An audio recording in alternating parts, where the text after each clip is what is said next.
마태복음 8장 28절에서 34절까지의 말씀입니다. 우리 한 절씩 교독하겠습니다. 또 예수께서 건너편 가다라 지방에 가심에 귀신 들린 자 둘이 무덤 사이에서 나와 예수를 만나니 그들은 몹시 사나워 아무도 그 길로 지나갈 수 없을 지경이더라. 이에 그들이 소리질러 이르되 하나님의 아들이여 우리가 당신과 무슨 상관이 있나이까. 때가 여기 전에 우리를 괴롭게 하려고 여기 오셨나이까 하더니 마침 멀리서 많은 돼지떼가 먹고 있는지라. 귀신들이 예수께 강하여 이르되 만일 우리를 쫓아내시려면 돼지떼에 들어보내 주소서 하니 그들에게 가라 하시니 귀신들이 나와서 돼지에게로 들어가는지라. 온 때가 비탈로 내리다라 바다에 들어가서 물에서 몰사하거늘 시던 자들이 달아나 심해에 들어가 이 모든 일과 귀신 들린 자의 일을 보아니. 함께 읽겠습니다. 온 시내가 예수를 만나려고 나가서 보고 그 지방에서 떠나시기를 간구하더라. 아멘. 우리는 지지난 시간에 마태복음 8장 23절에서 27절까지의 말씀을 통해서 예수님께서 말씀만으로 바람과 바다를 잔잔하게 하신 사건에 대해 들어보았습니다. 그 말씀을 통해 하나님이 우리에게 깨닫게 하신 교훈은 무엇이었습니까? 첫째, 예수님은 누구이신가 하는 것이었습니다. 바람과 바다를 명령해서 잠잠하게 하신 예수님은 눈에 보이는 자연세계와 만물을 다스리시는 분이시다라는 것이었죠. 예수님은 분명 우리와 같은 육체를 입고 태어나신 사람이셨습니다. 하지만 예수님은 신성을 지니신 거룩하신 하나님이시다라는 것이죠. 그러니 우리는 하나님을 생각할 때에 예수님을 떠올려야 합니다. 왜냐하면 예수님은 하나님의 살아계심을 우리에게 증거하시고 보여주시기 위해 이 땅에 오신 분이시기 때문이다라는 것이죠. 따라서 참된 신앙이란 무엇인가? 우리의 구주 되신 예수님께서 참 사람이시면서 또한 참 하나님이시라는 사실을 믿는 믿음이어야 하는 것입니다. 하나님을 믿는다 하는 사람들 가운데에 어떤 분들은 예수님을 우리보다 조금 뛰어난 사람으로만 믿고 계시는 분들이 있습니다. 하지만 그러한 믿음은 하나님이 보실 때에 참된 믿음이다 라고 할 수가 없는 것이죠. 그러니 예수님을 어떤 분으로 알고 믿고 있느냐 하는 것은 우리의 신앙에 있어서 매우 중요한 문제다 라고 할 수가 있는 것이죠. 그것은 우리의 신앙의 첫 번째 단추와 같은 것입니다. 첫 번째 단추를 잘못 끼우면 어떤 일이 벌어집니까? 내가 열심히 두 번째, 세 번째 끝까지 단추를 다 꿰매어도 결과적으로 보면 잘못된 결과가 나올 수밖에 없는 거죠. 그런 것과 같은 것입니다. 예수님이 어떤 분이신가를 우리가 바르게 알고 믿지 않는다면 아무리 열심히 교회 생활을 한다 하여도 아무리 열심을 내어 기도 생활을 한다 하여도 그 신앙은 하나님이 보실 때에 엉뚱한 신앙일 수밖에 없다라고 할 수가 있는 것입니다. 그러한 신앙은 하나님을 기쁘시게 해드릴 수가 없습니다. 하나님이 기뻐하시는 신앙은 무조건 믿고 보는 그런 신앙이 아니기 때문입니다. 무턱대고 열심만을 내는 그런 신앙이 아니기 때문인 것이죠. 그렇다면 하나님이 우리에게 성경책을 주실 필요가 없으셨겠죠. 66권이나 되는 이 방대한 분량을 기록해 주실 필요가 없으셨겠죠. 주 예수를 믿으라 그리하면 너와 내 집이 구원을 얻으리라. 이 한 말씀만으로 끝나는 것 아니겠습니까? 그런데 하나님께서는 이 66권이라고 하는 긴 분량의 책을 통해서 우리에게 하나님의 뜻을 계시해 주셨습니다. 왜일까요? 하나님이 어떤 분이신가를 인류의 역사를 통해 확인해 봐라 라는 거죠. 우리의 모든 상황이 성경에 다 기록되어 있지는 않지만 인간이 이 땅을 살아가면서 겪게 되는 모든 인생의 그 여정들이 성경에 다 충분히 기록되어져 있습니다. 그러니 하나님께서는 이 성경을 주시면서 성경을 통해서 하나님이 어떤 분이신가, 그리고 하나님께서 죄악된 이 세상을 구원하시기 위해 예수님을 왜 보내셨는가? 그 예수님은 과연 누구이신가를 우리에게 알게 하시려 했다라는 것입니다. 그러니 하나님이 기뻐하시는 신앙은 성경을 통해 계시해 주신 하나님의 뜻을 바르게 알고 믿는 믿음이다라고 하는 것이죠.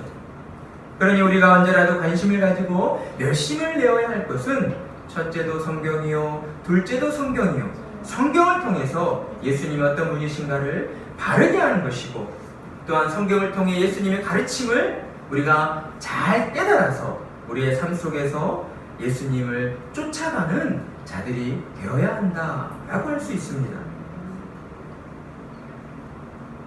이러한 내용들을 우리가 바르게 깨닫고 이해하고 있을 때에 하나님의 은혜가 더욱 크고 풍성하게 다가오는 것입니다. 내가 잘 될 때에만 하나님의 은혜가 나에게 차고도 넘치는구나, 이런 고백을 드리는 것이 아니라 내가 고난 가운데 있을 때, 내 삶이 힘든 가운데 있을 때에도 우리가 예수님이 어떤 분이신가를 바르게 알고 믿을 때에 모든 상황 가운데에 우리가 하나님 앞에 하나님의 은혜에 감사합니다 라고 고백할 수가 있다라는 것이죠. 그리고 우리가 지난 시간에 들었던 말씀을 통한 두 번째 교훈은 예수님은 어떤 사람에게 관심을 두고 계신가 하는 것이었습니다. 예수님께서는 이 세상 모든 사람을 사랑하십니다. 그러나 그 중에서도 예수님은 믿는 자들을 더 많이 사랑하고 계신다는 것이죠. 그리고 예수님께서는 믿는 자들의 그 모든 삶에 지대한 관심을 가지고 계십니다. 왜 그렇습니까? 하나님께서 믿는 자들을 택하셨고 구원하셨기 때문입니다. 그래서 예수님의 눈과 귀는 언제나 신자들을 향해 있는 것이죠. 예수님은 신자들이 예수님의 말씀에 따라 순종하여 믿음으로 살고 있는가를 지켜보시고 계십니다. 그러니까 부모님들처럼 우리 자녀들이 공부하러 방에 들어갔을 때 잘하고 있는가 못하고 있는가 뒤에서 이렇게 요만한 매 하나 딱 들고 지켜보고 계시는 그런 하나님이 아니고요. 우리가 혹여나 잘못된 길로 빠질까 노심초사하시며 우리를 바른 길로 이끌어 주시고자 하는 마음으로 우리를 지켜봐 주시는 하나님이신 겁니다. 예수님은 신자들이 예수님의 말씀에 따라 순종하여 믿음으로 살아가고 있는가를 바라보고 계시는 것이죠. 그러니 신자는 어떤 상황에 놓여 있을지라도 어떤 믿음을 가질 수 있습니까? 예수님이 언제나 나와 함께 하시며 나의 모든 삶을 지켜주시고 나를 끝까지 인도해 주신다 라고 하는 그 믿음을 가질 수가 있는 것입니다. 그 믿음 안에서 우리는 참 평강을 누리게 되는 것이죠. 그리고 세 번째 교훈은 무엇이었습니까? 예수님은 우리의 연약한 믿음을 굳건한 믿음으로 이끌어주시는 분이시다 라는 것이었습니다. 제자들의 모습은 어떠했습니까? 예수님을 따라다니며 수많은 기적들을 보았음에도 불구하고 그들이 죽을 고비 앞에 섰을 때에 예수님을 바라보지 못했습니다. 하지만 예수님께서는 그런 제자들의 연약한 믿음을 책망하지 아니하시고 무시하지 아니하시고 짓밟지 아니하시고 그들의 그 연약한 믿음을 굳건한 믿음으로 인도해 주셨다라는 것이죠. 어떤 방법을 통해서였습니까? 하나님의 하나님 되심을 보여주시는 방법이었습니다. 우리가 정말 연약함 가운데 있을 때, 우리가 정말 아무것도 할 수 없는 그런 고난과 역경 가운데 있을 때에 우리가 나지막한 소리로 하나님의 이름을 부르면 어떤 일이 벌어지는지 아십니까? 하나님이 역사해 주십니다. 평상시에는 하나님이 역사하는 그런 증거를 우리가 경험할 수 없는 것 같아요. 왜요? 우리에게 주어진 내 삶을 내 힘과 내 능력으로 어느 정도 영위해 나갈 수 있기 때문에 하나님은 우리를 기계처럼 다루시지 않습니다. 그런데 내 힘과 능력으로 어찌할 수 없는 고난과 역경이 찾아왔을 때에 심장과 부르짖는 그 작은 신음소리를 하나님이 듣고 계신다는 것이죠. 그때 하나님의 역사를 우리가 충만히 경험하는 거예요. 그러니 문제가 없는 생활 속에서 우리는 어떤 마음을 가져야 됩니까? 더 하나님을 의지하고 더 하나님께 감사하는 마음을 가져야 하는 것이죠. 그래야 우리의 마음과 신앙이 고난이 찾아올 때에 자연스럽게 하나님을 찾게 되는 것입니다. 때로 하나님의 인도하심이 내 뜻과 전혀 다른 길일지라도 우리는 언제나 우리를 가장 좋은 길로 이끌어 주시는 하나님을 믿고 의지해야 하는 것입니다. 모든 생활 속에서 하나님의 나라와 하나님의 의를 구하시는 성도님들이 되시기를 축복합니다. 네. 그리고 이어지는 이제 오늘 말씀은 갈릴리 바다를 무사히 건너신 예수님께서 가다라 지방에 이르러 누구를 만납니까? 귀신 들린 자 두 사람을 만나게 된 사건을 이야기하고 있습니다. 사실 예수님은 지금까지 귀신 들린 사람들을 많이 만나셨습니다. 그렇죠? 성경의 증언을 통해서 수많은 귀신 들린 자들을 고쳐주셨어요. 그렇기 때문에 사실 귀신 들린 사람들을 만난 이 오늘의 기록은 특별할 게 없는 것이죠. 그런데 오늘 본문은 우리에게 중요한 의미를 던져주고 있습니다. 우리가 그냥 쉽게 지나쳤을지 모를 어떤 그러한 중요한 의미를 우리에게 크게 세 가지로 나누어 말씀해주고 있다는 것이죠. 하나는 귀신은 어떤 존재인가? 귀신의 본질에 대한 것입니다. 그리고 또 하나는 귀신을 통해 알려진 예수님이 하나님의 아들이시다라는 것입니다.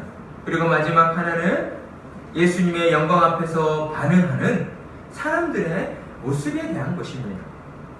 먼저 성경은 귀신 들린 자들이 가다라 지방의 무덤 사이에서 생활하고 있었다라고 증언합니다. 그리고 그들은 사람들이 지나갈 수 없을 정도로 몹시 난폭하고 사나웠다라고 증언합니다. 마태복음과 동일한 사건을 기록하고 있는 누가복음을 보면 귀신 들린 자, 여기 마태복음에서는 귀신 들린 자 두 사람이라고 기록하고 있지만 누가복음과 마가복음에서는 귀신 들린 자 한 사람이라고 기록되어 있습니다. 누가복음과 마가복음을 보면 이 귀신 들린 사람이 그 마을 사람들이 이 사람이 하도 난폭하게 행동하니까 쇠사슬로 묶어두었다. 손을 쇠사슬로 묶고 발은 고랑을 채워놨다 라고 기록되어 있습니다. 그런데 귀신 들린 그 사람이 얼마나 힘이 센지 괴력을 발휘해서 그 쇠사슬을 끊어버리고 고랑까지 깨트려버렸다라고 증언하고 있습니다. 이러한 내용들을 볼 때에 귀신은 과연 어떠한 존재인가? 우리는 먼저 귀신은 타락한 천사인 사탄의 부하다, 사탄의 종이다 라고 할 수가 있습니다. 따라서 귀신이 들렸다 라고 하는 것은 이러한 어떤 악한 영의 권세에 사로잡힌 것이다 라고 할 수가 있는 것이죠. 우리는 성경의 기록을 통해 볼 때에 악한 영이 어떤 사람을 사로잡는가 하는 것은 정확하게 알 수는 없습니다.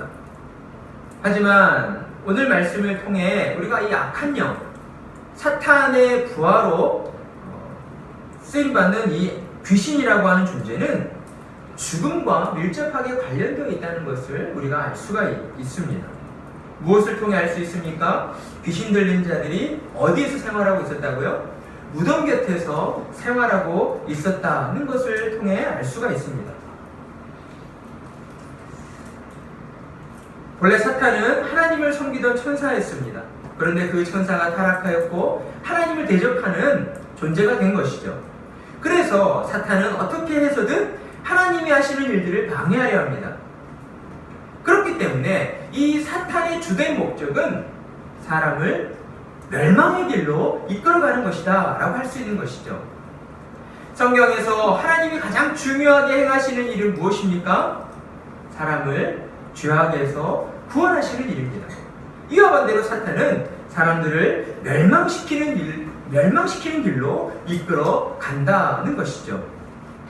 그래서 사탄은 귀신들을 통해서 사람들을 악령이 사로잡히게 만듭니다. 악령에 사로잡힌 귀신 들린 사람은 어떤 상태가 되는 것입니까? 귀신이 그의 마음과 정신을 사로잡아서 그의 정신을 어둡게 만들어 버립니다. 그래서 복음에서 멀어지도록 만드는 것이죠. 구원의 길에서 멀어지도록 만드는 것입니다. 스스로의 의지로 자기 몸을 제어할 수가 없습니다. 귀신이 그 사람을 지배하고 있기 때문에 매우 사납고 난폭해지게 되는 것이죠.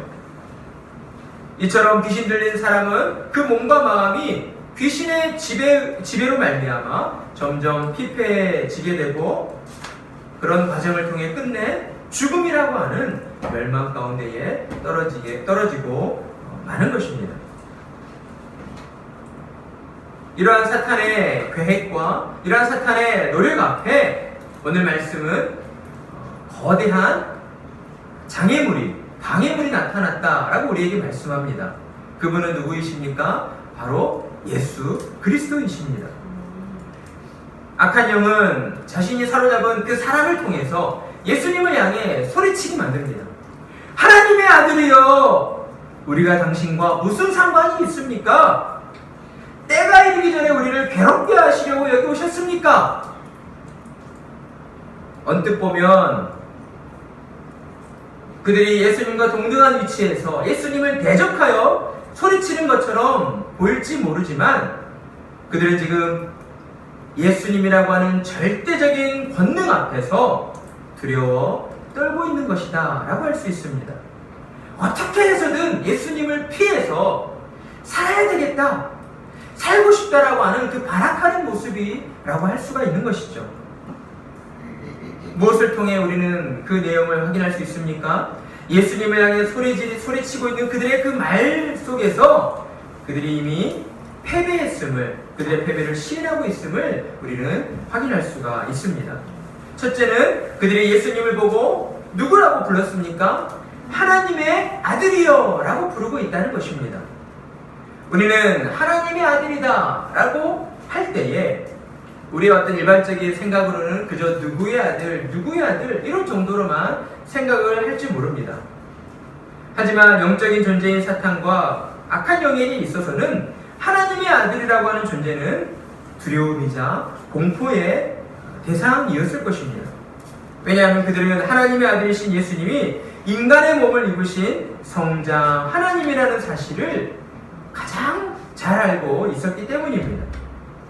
그리고 두 번째로 그들이 스스로의 패배를 시인하고 있는 것은 그들이 예수님을 향하여서 우리를 괴롭게 하려고 여기 오셨습니까? 라고 말하는 것을 통해서입니다. 하나님의 아들이신 예수님은 진리의 빛으로 이 땅에 오신 분입니다. 빛이 오면 어떤 현상이 벌어집니까? 어둠이 자연스럽게 사라져버립니다. 물러나는 것이 아니라 그냥 사라져버리는 거예요. 이렇듯 악한 영은 예수님의 등장 앞에 아무런 대항도 하지 못한 채 그저 도망칠 수밖에 없다는 것을 잘 알고 있다는 것이죠. 하지만 귀신은 자신이 사로잡고 있는 사람을 쉽게 포기하고 싶지 않았습니다. 어떻게든 그 사람을 붙잡고 싶었던 거예요. 그래서 그는 예수님을 향하여 예수님의 그 긍휼과 자비하심을 향하여 호소하기 시작합니다. 예수님, 우리가 당신과 무슨 상관이 있습니까? 때가 이르기 전에 우리를 괴롭게 하시려고 여기 오셨습니까? 때가 이르기 전에 우리를 괴롭게 하시려고 여기 오셨습니까? 라고 말하는 그들의 말에서 우리는 매우 중요한 두 가지 사실을 발견하게 됩니다. 첫 번째는 사탄과 악한 영도 멸망할 때가 반드시 있다라고 하는 사실입니다. 그리고 두 번째는 우리를 괴롭게 하시려고 하는 이 말에서 사탄과 악한 영이 예수님의 권세 아래에 있다라고 하는 사실입니다. 그러니까 예수님이 누구이신가를 바르게 알고 있었던 귀신은 예수님 앞에 두려워 떨 수밖에 없었던 것입니다.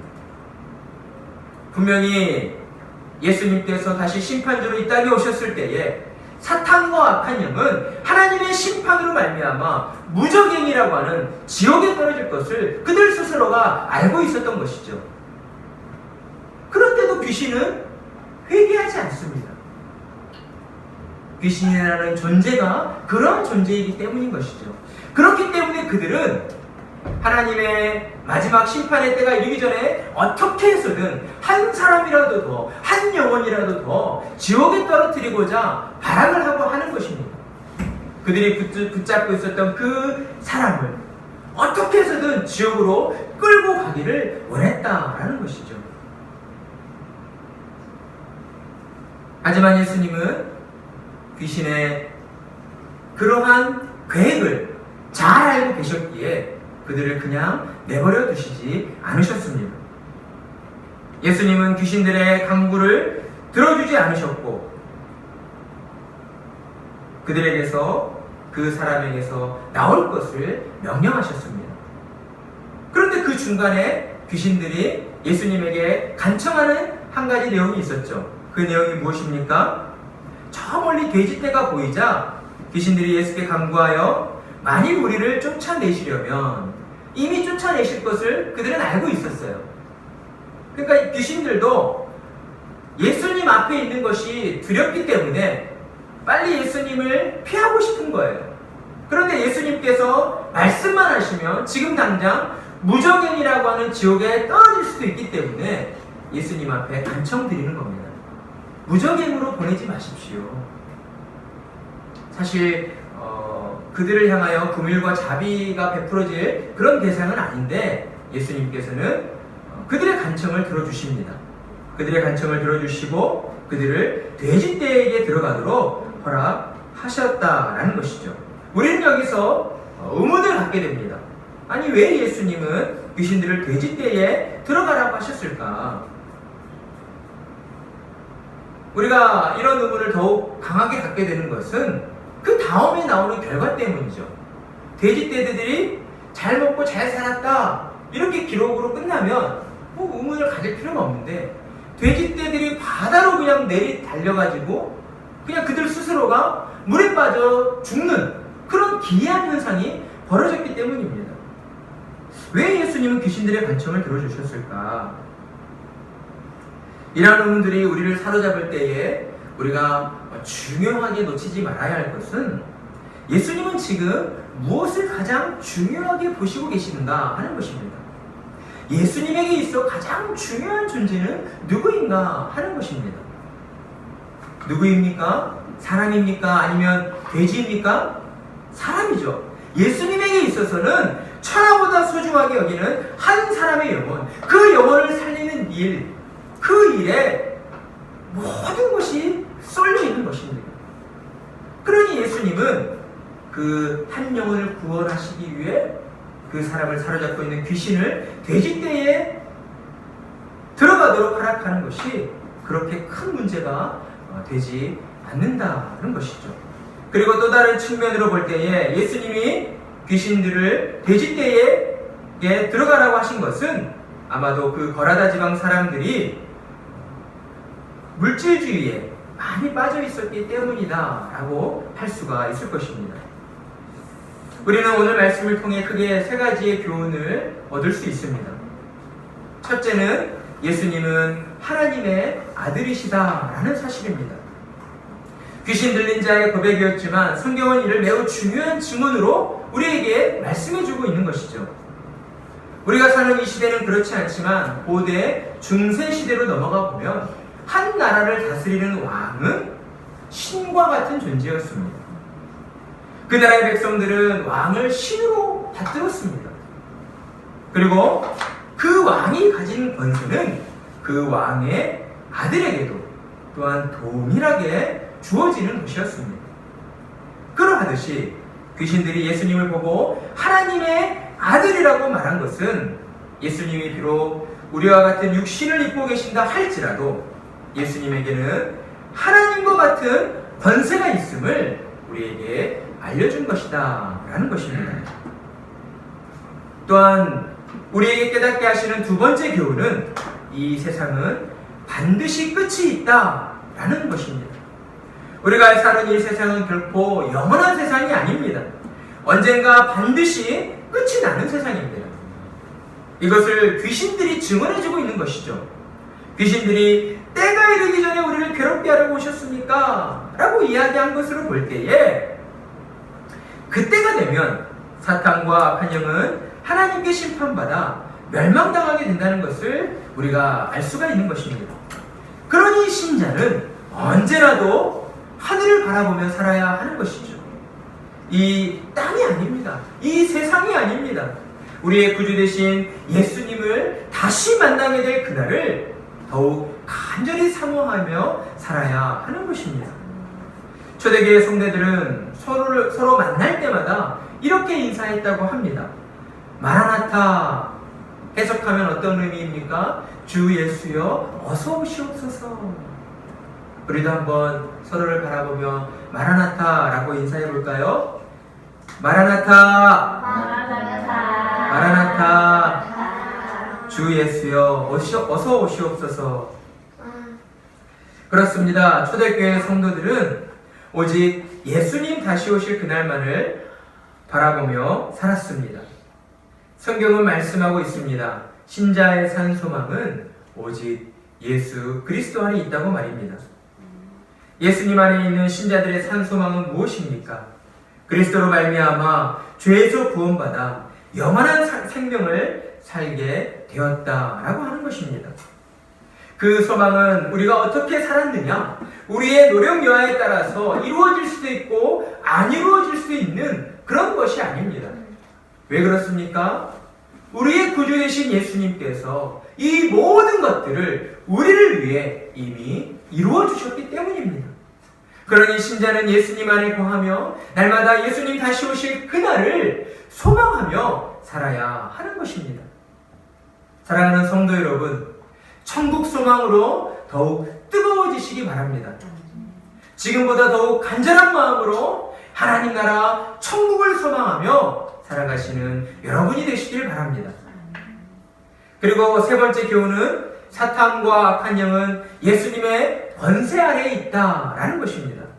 우리는 지난 시간에 바람과 바다를 잠잠하게 하신 예수님을 보며 예수님이 눈에 보이는 세상을 다스리시는 권세를 지니신 분이라는 사실을 알게 되었습니다. 그리고 이어지는 오늘 말씀을 통해서 우리는 예수님께서 눈에 보이지 않는 영적인 세계 또한 다스리시는 권세를 지니셨다라는 것을 알게 되었습니다. 이를 통해 우리가 더욱 분명하게 깨닫게 되는 것은 예수님은 육적인 세상과 영적인 세상, 모든 세상을 다스리시는 창조주 하나님이시다라고 하는 사실입니다. 그러니 신자는 항상 예수님의 말씀에 귀를 기울여야 하는 것이죠. 그리고 예수님께서 세상을 향해 보여주신 사랑과 희생의 정신을 본받아 살아야 하는 것입니다. 때로 거친 광야와 같은 세상에서 내 힘과 능력으로 감당할 수 없는 고난과 시련이 찾아올 때에 우리는 세상 모든 권세를 다스리시는 예수 그리스도를 바라보아야 하는 것입니다. 우리의 구주 되신 예수님께서 우리와 함께 하시며 우리를 지켜주신다라고 약속해 주셨기 때문에 우리는 언제라도 그 약속을 믿는 믿음을 가지고 예수님 앞에 나아가야 하는 것입니다. 우리를 이 땅 가운데 살게 하는 것은 무엇입니까? 우리에게 고난이 찾아오고 우리를 힘겹게 하고 우리 마음을 어렵게 하는 그런 갈등들이 우리를 어지럽힐 때에 우리를 살게 하고 우리의 마음에 평안을 주는 것은 무엇입니까? 예수님을 믿는 믿음이다 라는 것이죠. 우리는 그 믿음으로 말미암아 어떠한 고난과 시련 앞에서도 좌절하지 않고 꿋꿋이 일어설 수가 있는 것입니다. 아무리 세상이 우리를 괴롭게 한다 할지라도 예수님을 향한 그 믿음이 결국엔 우리를 승리자로 만들어줄 것이기 때문입니다. 이 세상 많은 사람들은 눈에 보이는 세상이 전부라고 믿습니다. 공중 권세 잡은 사탄의 권세 아래에 놓여있는 사람들은 오늘 귀신 들린 자의 반응처럼 예수님을 향하여서 예수님이 우리가 무슨 상관이 있습니까? 라고 이야기하며 예수님을 대적하려 합니다. 그들은 아직 영적 세상에 대하여 눈을 뜨지 못했기 때문인 것이죠. 그러니 하나님의 은혜로 영적인 눈을 뜨게 된 신자들은 세상을 향하여서 예수님을 전하는 자로 살아야 하는 것입니다. 오직 예수님만이 죽은 영혼에 생명을 불어넣어 주시고 우리를 죄에서 구원 얻게 해 주신다는 것을 전하며 살아야 하는 것입니다. 그러하기 위해 우리는 먼저 말씀과 기도로 우리의 영혼을 무장해야 하는 것이죠. 말씀 읽기를 더 가까이 해야 하고 모든 생활 속에서 예수님을 의지하고 기도하며 살아야 하는 것입니다. 그리고 다시 세상으로 나아가 오직 예수님만이 우리의 주인 되시며 오직 예수님만이 모든 세상의 통치자이심을 우리의 삶을 통해 증언하고 증거하며 살아야 하는 것입니다. 사랑하는 성도 여러분, 하나님의 아들이신 예수님을 더욱 간절히 사모하시기 바랍니다. 예수님을 더욱 간절히 사모하며 바라볼 때에 우리를 도우시고 우리와 함께 하시는 하나님의 은총이 우리 가운데에 충만하게 임하게 될 줄 믿습니다. 그러한 은혜를 더 많이 받아 누리시는 복된 성도님들이 되시기를 간절한 마음으로 축원합니다.